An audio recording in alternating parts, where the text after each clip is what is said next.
මේනි මේ අවසන් පන්දු වාරය ක්‍රියාත්මක කරන්නටයි සූදානම් වන්නේ. පහරක් එල්ලෙක් කරනවා. පන්දුව ෂෝට් ලෙක්සා ස්කාලි ගාතරට වන්න. පස්වෙන්ම ලකුණ. බදුවාතේ දැබියාමකට ආසන්න අවස්ථාවක්. දැබීගේ ක්‍රඩකෙක් කැටියට සටහන් තබන. ලකුණු 10යි මේ වන විට. SSA සෆ්ලයි කණ්ඩායම මේ වන විට මේ පෙරලිකාර වීනස් බලක්ජා ලකුණු පෝරුව තරම මන්දගාමී ලකුණු පෝරුවක් බවට පත් කර තිබෙනවා. ඔවුන්ගේ පන්දු බලහැනිය හොඳින් මේ පිතිකරුවන්ට පාලනය කර තිබෙන ආකාරයක් දක්ව ලැබෙනවා. මේ තරගයේ ජය ගන්නා කණ්ඩායමට වයිම පළාත් කාණ්ඩයේ ජයගත් පන්නව PYC කණ්ඩායම මුණ ගැසීමට නියමිතයි. විනාඩි 7කට වඩා වැඩි කාලයක් ගතව තිබෙනවා. නායක ක්‍රීඩකයා ලෙස පැතුම් තරංග ක්‍රීඩා පිටට දැන් සම්බන්ධ වුණේ.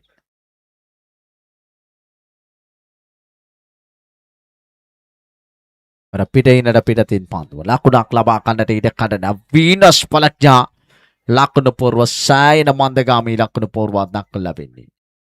ලකුණු 10යි මෙතෙක්. ඔවුන් පන්දු 10ක් තුලම ලකුණු 10ක් පමණයි රැස් කර තිබෙන්නේ.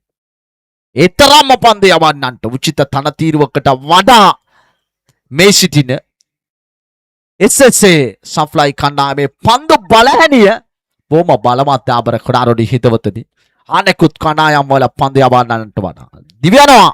නැවතත් එවර පහරක් එල්ලෙක් කරනවා.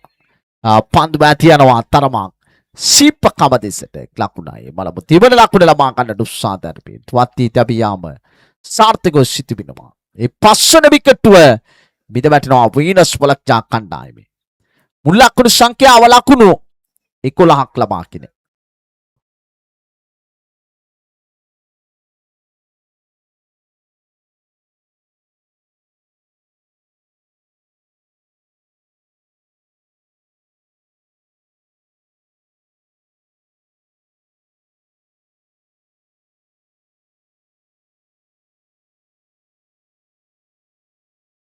සූදානම් මේ අවසාන පන්දුව යොමු කරන්නටයි දැන් සූදානම් වන්නේ. පස්වෙම ලකුණක් කරා ප්‍රතිමාරු කර ගන්නවා. බලමු මේ ටිකට් පන්දු රකින්න. පන්දු රැකගෙන තිබාවා.